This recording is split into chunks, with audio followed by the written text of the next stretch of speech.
پاکستان میں real estate business اڑان بھرنے کے لیے تیار ہے. آپ جانتے ہیں کہ اس کی وجہ کیا ہے؟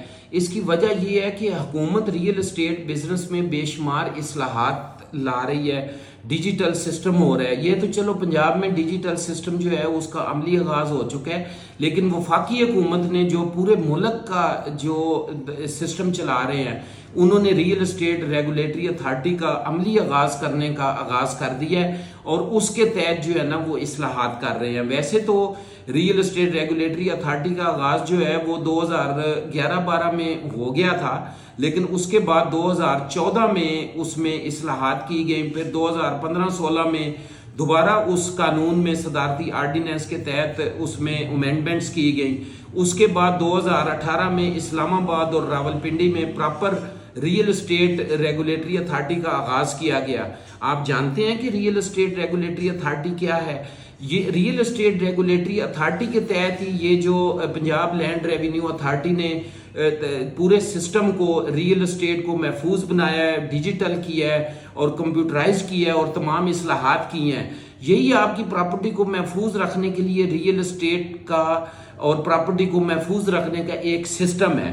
اسی سسٹم کے تحت جو ریئل اسٹیٹ ایجنٹ ہیں اس کے حقوق کیا ہیں، اس کے فرائض کیا ہیں، ریگولیٹری اتھارٹی کیسے کام کرے گی. تنازعات کے حل کے لیے اپیلنٹ ٹربیونل بنایا گیا ہے جو 30، 60 یا 90 دن کے اندر اس کو کوئی بھی اگر تنازع پیش آتا ہے تو عدالتوں میں سالہ سال دھکے کھانے کی بجائے ریگولیٹری اتھارٹی کے تحت جو ہے نا یہ 2-3 مہینے میں اس کا فیصلہ جو ہے وہ ہو جائے گا، اور اس میں باقاعدہ طور پر ریئل اسٹیٹ سے منسلک سٹیک ہولڈرز شامل ہوں گے. اس میں ریٹائرڈ اور حاضر سروس ججز شامل ہوں گے.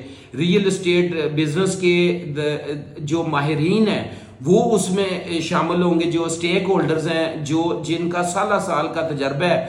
وہ اصل میں حکومت نے کیا پتہ کیا ہے؟ انہوں نے کیا یہ ہے کہ انہوں نے جو اس شعبے سے منسلک ہیں ان کو ہی اس شعبے کے لیے انہوں نے سلیکٹ کیا ہے. اس طرح ریئل اسٹیٹ کا شعبہ، پراپرٹی کو محفوظ کرنے کا نظام، پھر ٹیکسوں میں کمی کر کے، تو یہ سارا جو جس طرح ریئل اسٹیٹ ریگولیٹری اتھارٹی کا آغاز ہو رہا ہے، آپ کو پتہ ہے کہ دبئی میں اور جتنے ترقی یافتہ ممالک ہیں ان میں already real estate regulatory authorities کام کر رہی ہیں، جس کے تحت آپ کا سرمایہ بھی محفوظ ہوگا. سوسائٹیز میں آپ کا سرمایہ بھی محفوظ ہوگا.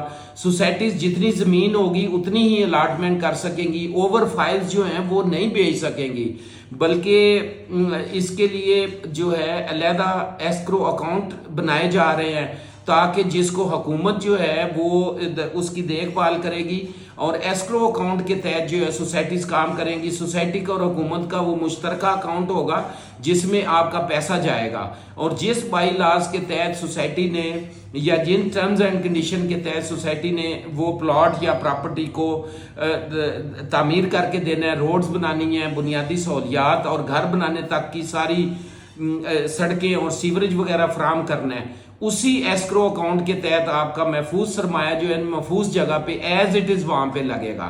تو یہ اس قسم کی بے شمار اصلاحات آ رہی ہیں. آپ جانتے ہیں کہ یہ جو بینکنگ سسٹم ہے وہ پاکستان میں کیوں کر محفوظ ہے؟ اس کی وجہ یہ ہے کہ کوئی بھی بینک جو سرمایہ آپ لوگوں کا پیسہ جمع کرتا ہے تو ان کے پاس اتنی ان کی فائنینشیل ورتھ ہوتی ہے، تو وہ اتنا ہی سرمایہ جمع کر سکتے ہیں. فائنینشیل ورتھ میں ان کا پیسہ فائنینشیل ورتھ میں شامل ہوتا ہے، ان کی پراپرٹی فائنینشیل ورتھ میں شامل ہوتی ہے.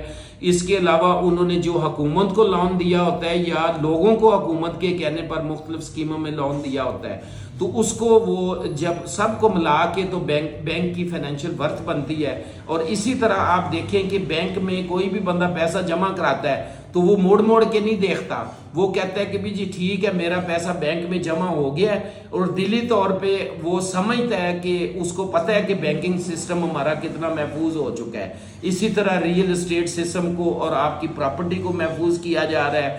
ٹیکسوں میں کمی کی جا رہی ہے، پراپرٹی کے شعبے میں اصلاحات کی جا رہی ہیں، سٹیک ہولڈرز کو شامل کیا جا رہا ہے. تو یہ پراپرٹی کے شعبے کے لیے 3-4 سال سے پراپرٹی کا شعبہ جو ہے نا وہ بحران کا شکار تھا.